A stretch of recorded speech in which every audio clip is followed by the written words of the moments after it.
દેશભરમાં રંગોત્સવ પર્વ ધૂળેટીની રંગે ચંગે ઉજવણી. રાષ્ટ્રપતિ, ઉપરાષ્ટ્રપતિ અને પ્રધાનમંત્રીએ દેશવાસીઓને આપી રંગોત્સવ પર્વની શુભકામનાઓ.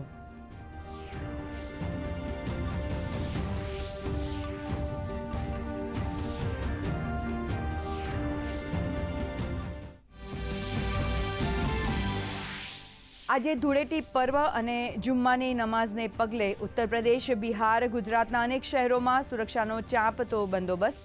અનેક શહેરોમાં વહીવટી તંત્ર સતર્ક.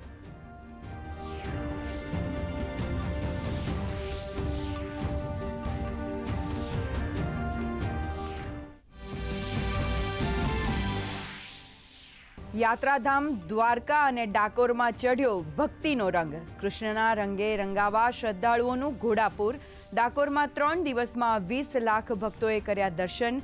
આજે બપોરે દ્વારકામાં ફૂલડોલ ઉત્સવની થશે ઉજવણી.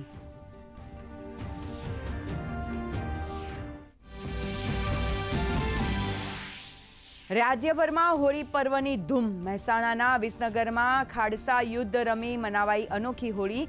150 વર્ષથી એકબીજાને ખાસડા મારવાની પરંપરા. મોટી સંખ્યામાં લોકો ખાસડા યુદ્ધમાં જોડાયા તો જામનગરમાં 25 ફૂટ ઊંચી હોલિકાનું થયું દહન.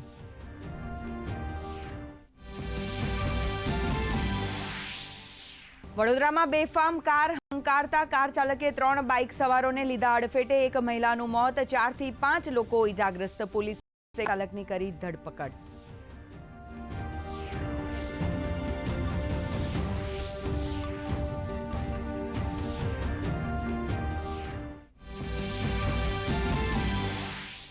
નાણામંત્રી નિર્મલા સીતારમણે ડીએમકે સરકાર દ્વારા રૂપિયાના ચિહ્નને હટાવવાની હરકતને ગણાવી ખતરનાક માનસિકતા. કહ્યું, આવા પગલાંથી દેશની એકતાને જોખમ, સાથે અલગાવાદને મળે છે પ્રોત્સાહન.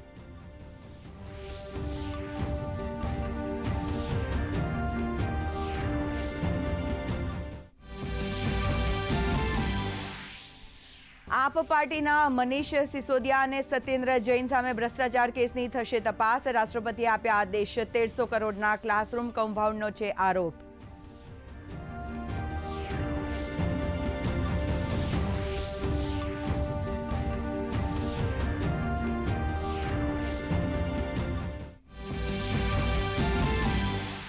ઓલ ઇંગ્લેન્ડ બેડમિન્ટન ચેમ્પિયનશિપમાં આજે લક્ષ્ય સેન ક્વાર્ટર ફાઇનલની મેચ જીતવા ઉતરશે મેદાનમાં. પ્રી ક્વાર્ટર ફાઇનલ મેચમાં જોનાથન ક્રિસ્ટીને હરાવીને ક્વાર્ટર ફાઇનલમાં કર્યો હતો પ્રવેશ.